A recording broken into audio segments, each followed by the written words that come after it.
আসসালামু আলাইকুম। তো কেমন আছেন? আশা করি ভালো আছেন। আলহামদুলিল্লাহ আমিও ভালো আছি।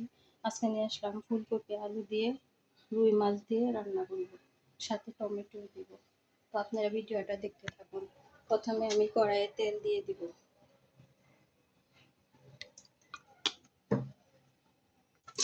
কড়াইয়ে তেল গরম হয়ে গেছে। এখন আমি মাছগুলো দিয়ে দিব। মাছগুলো ভেজে নিই।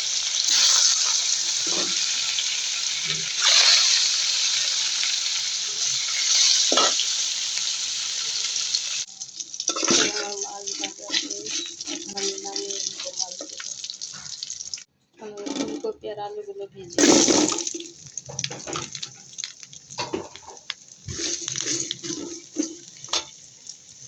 ফুলকপি আর আলুর মাঝে একটু হালকা হলুদের গুঁড়া দিয়ে দিব। টমেটো মাছ তো আমাদের ফুলকপি আর আলু ভাজা হয়ে গেছে। এখন আমি এটা নামিয়ে নেব ফুলকপিগুলো আলুগুলো। এখন আমি পেঁয়াজ কুচি এগুলো ভেজে নেব।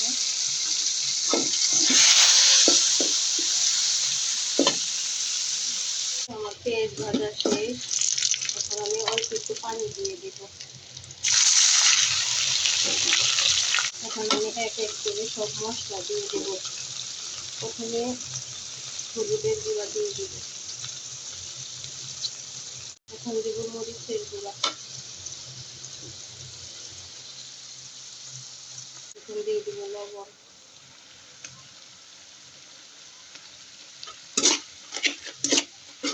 এখন একটু জিরার গুঁড়া, একটু ধনিয়ার গুঁড়া দিয়ে মশলাটা ভালোভাবে কষিয়ে দেব। একটু আদা রসুন বাটা দিয়ে দিব।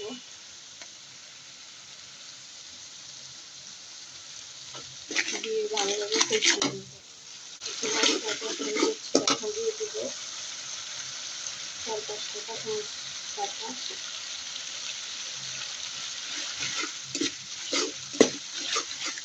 এখন দিয়ে দিব ফুলকপি আলু এগুলো ভালো করে দিয়ে দিলাম। ভালো করে নাড়াচাড়া দিয়ে তো নাড়াচাড়া করে এখন কেটে রেখেছিলাম টমেটোগুলো, এই টমেটোগুলো দিয়ে দিব। টমেটোগুলো দিয়ে ভালোভাবে নাড়াচাড়া করব। এখন আমি ঢাকনা দিয়ে ঢেকে দিব, ভালোভাবে কষিয়ে নেব। তো আমার তরকারি কষানো হয়ে গেছে। এখন আমি মাছ দিয়ে দিব, ধনে পাতা দিয়ে তরকারি ঝোল দিয়ে দিব। অল্প একটু পানিও দিয়ে দিব। এখন আমি এই যে মাছগুলো দিয়ে দিলাম,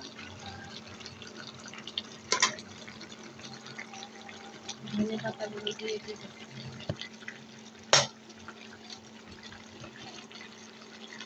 এখন আমি পানি দিয়ে দিব।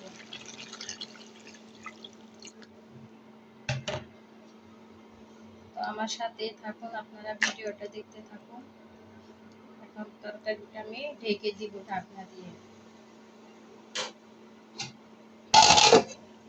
তো আমার ফুলকপি আলু রুই মাছ দিয়ে রান্না করা শেষ। যদি আপনাদের এই ভিডিওটা ভালো লাগে তা অবশ্যই একটা লাইক কমেন্ট শেয়ার করে নেবেন। সবাইকে ধন্যবাদ। সবাই ভালো থাকবেন। আল্লাহ হাফিজ।